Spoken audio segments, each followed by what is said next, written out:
रुद्राचा अवतार तो वाघाचा ठसा होता. रुद्राचा अवतार तो वाघाचा ठसा होता.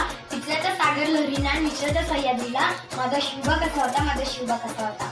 नमस्कार, माझे नाव आराध्या मुलगीराम. माझ्या भाषणाचे विषय आहे छत्रपती शिवाजी महाराज. प्रथमतः छत्रपती शिवाजी महाराजांच्या प्रतिमेस अभिवादन करून मी माझ्या भाषणास सुरुवात करते. 65 किलोची तलवार राबवतो त्याचं नाव येसाजी. 2000 शत्रूशी एकटा झुंजतो त्याचं नाव बाजी. हात कुठला तरी शत्रूशी झुंजत राहतो त्याचं नाव तानाजी. 8 तासात घोडा दिल्लीवरून पुण्याला घेऊन येतो त्याचं नाव संताजी.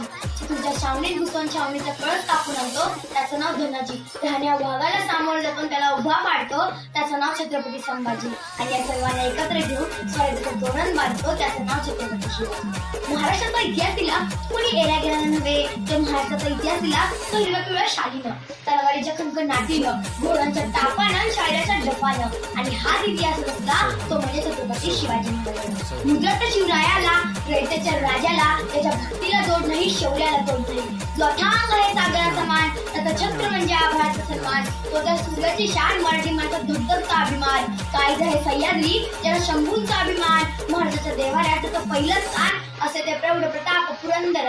क्षत्रिय कुलावतंस, सिंहासनाधीश्वर, श्रीमंत, श्री श्री श्री शिवछत्रपती शिवाजी महाराज की जय. बंदुकीच्या जोरावर आणि हंटरच्या धाकावर, अहो बंदुकी